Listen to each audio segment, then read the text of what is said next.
Breaking news చూస్తున్నాం. వనపర్తి జిల్లా పెబ్బేరు మండలం రాంపూర్లో దాదాపు 3200 ట్రాక్టర్ల అక్రమ ఇసుక డంపింగ్ సీజ్ చేశారు జిల్లా కలెక్టర్. ఈ రోజు ఆర్టీఓ ఆధ్వర్యంలో టాస్క్ ఫోర్స్ దాడి చేయగా దాదాపు ఇసుక డంపింగ్ ను గుర్తించినట్లు తెలుస్తోంది. ఇసుక మొత్తాన్ని సీజ్ చేసి డంపింగ్ చేసిన వారి ఆచూకీ కొరకు పోలీసులు వేట కొనసాగిస్తున్నారు. నిబంధనలు అతిక్రమించి అక్రమ ఇసుక డంపింగ్ చేసిన వారిపై కఠిన చర్యలు తీసుకుంటామని అధికారులు చెబుతున్నారు.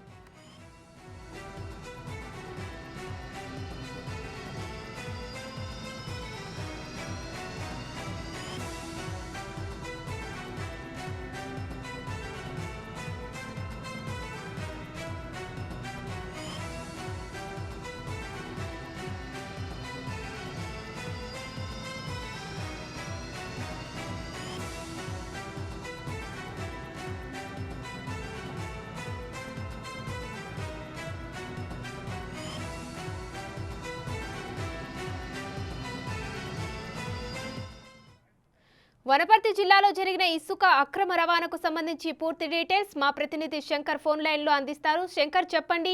ఇప్పటికే సీఎం రేవంత్ రెడ్డి ఈ ఇసుక మాఫియాకు సంబంధించి ఫుల్ ఫోకస్ చేశారు.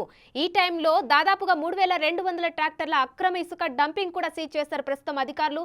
దీనిపై అప్డేట్స్ ఏంటి శంకర్? ఉమాశ్రీ, వనపర్తి జిల్లాలో అక్రమంగా డంపు చేసినటువంటి 3200 అక్రమ ట్రాక్టర్లకు సంబంధించినటువంటి ఇసుకనంతా కూడా అధికారులు సీజ్ చేశారు.